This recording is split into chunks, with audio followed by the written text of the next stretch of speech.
Imagine a small village in India. In this village lives a farmer named Lakshmi. She owns a small piece of land, about 2 hectares. This land is the only source of income for her entire family. Lakshmi works very hard every single day, from sunrise to sunset. However, her land is unirrigated. This means she depends completely on the rain to water her crops. She can only grow crops like jawar and arhar during the rainy season.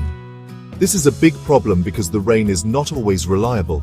Some years there is too little rain and her crops fail. Because Lakshmi can only farm during the rainy season, she and her family members are underemployed for most of the year. This means they do not have work for many months. During the dry season, they have to look for odd jobs in nearby towns, but work is hard to find. They live with a constant worry about their future and how they will feed their children. This situation is not just Lakshmi's story. It is the story of millions of small farmers across our country who struggle every day because they do not have the basic facilities to make their land productive. Now let's think about a simple solution that could change Lakshmi's life forever. What if someone, perhaps the government or a kind organization, decided to spend some money to help her? What if they helped her build a well on her land? A well would give her a steady supply of water throughout the year. With water, she would no longer be dependent on the unpredictable rains. She could water her fields whenever her crops needed it, ensuring they grow healthy and strong. This single change would open up a world of possibilities for her and her family. With a source of water, Lakshmi could now cultivate a second crop during the rabi season, like wheat or mustard. This means her land, which was once idle for half the year, would now be productive all year round. Growing 2 crops instead of 1 would double her harvest. This would not only provide more food for her family, but also more produce to sell in the market. Suddenly, the problem of underemployment would start to disappear. Lakshmi and her family members would have work on their own farm for the entire year, from sowing the seeds to harvesting the crops. The solution for Lakshmi's family can be expanded to help the entire village. Imagine if the government invested in building a canal or a small dam near the village. This would provide irrigation for many farms, not just Lakshmi's. Many farmers who once struggled with dry land could now grow multiple crops a year. This single investment in irrigation would create a huge amount of employment right there in the village. People would be needed to dig the canals, build the dam, and maintain the water systems. Farming would become a stable, year-round job for countless families.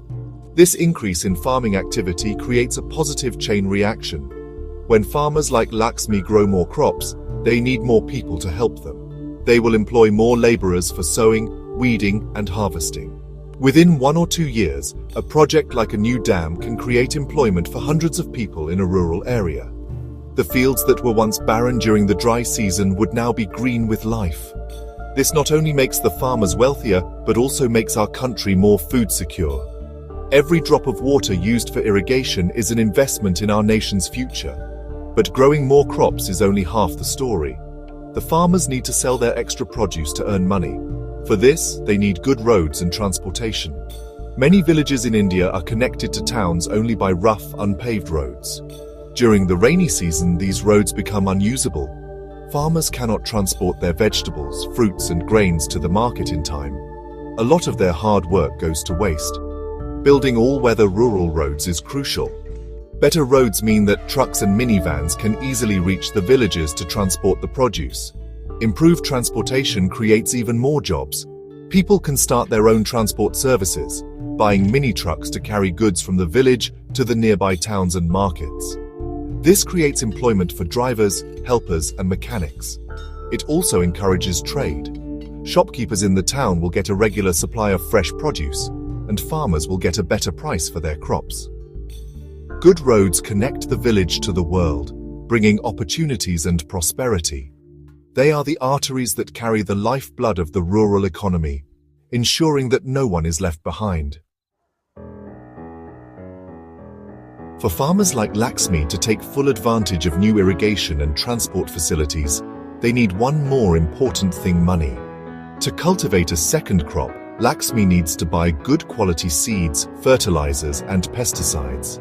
She might also need to buy tools and equipment like water pumps to draw water from her new well. All of this requires a significant amount of money upfront, which a small farmer often does not have. This is where the problem of high-interest loans from local moneylenders comes in.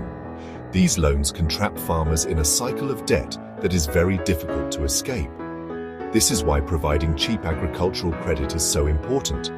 If banks and cooperative societies can give loans to farmers at a low interest rate, it can be a game changer. With an affordable loan, Laxmi can confidently invest in everything she needs for a successful harvest. She can buy the best seeds that will give a high yield and the right fertilizers to nourish her soil. She can purchase a pump set to ensure her fields get water on time. This financial support empowers the farmer to make the most of their land and hard work, without the fear of falling into a debt trap. When farmers have access to easy and cheap credit, they can also think about investing in modern farming equipment.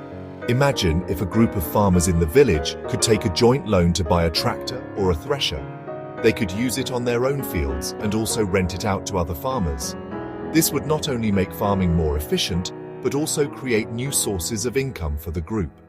Access to finance allows farmers to move from subsistence farming, where they only grow enough for their family, to commercial farming, where they grow to sell and earn a profit. Therefore, the government and banks have a huge role to play in boosting rural employment. By making it easier for farmers to get loans, they are not just giving them money, they are giving them the tools for success.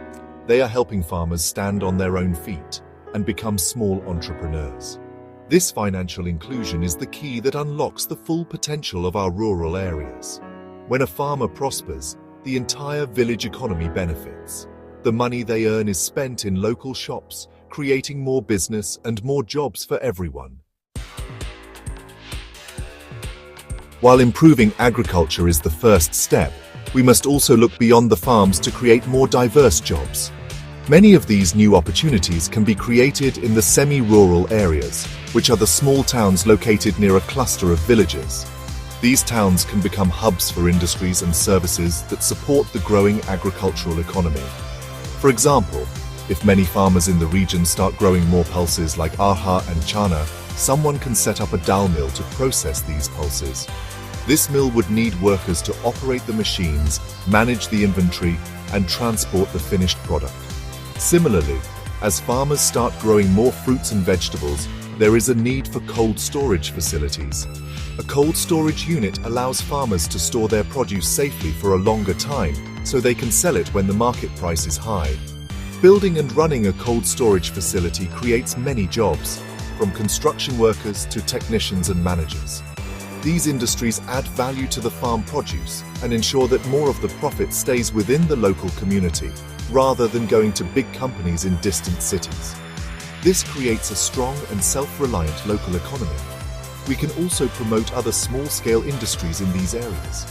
Think about setting up a honey collection center where people can learn beekeeping and sell honey, or a food processing unit that makes pickles, jams, and juices from local fruits. These businesses do not require huge investments, but they can provide steady employment to many people, especially women. Furthermore, as the village becomes more prosperous, there will be a greater need for services, more schools will be needed for children, more health centers for the sick, and more shops for daily needs, creating jobs for teachers, health workers, and shopkeepers. In the end, boosting employment in rural India requires a combined effort. It starts with empowering our farmers with water and credit. It continues with building roads that connect them to markets, and it is sustained by creating new industries and services in nearby towns. When all these steps are taken together, we can create a powerful cycle of growth. Every new job creates more demand, which in turn creates another job. This is how we can ensure that every person in every village has the opportunity to work, earn a dignified living, and contribute to building a stronger India.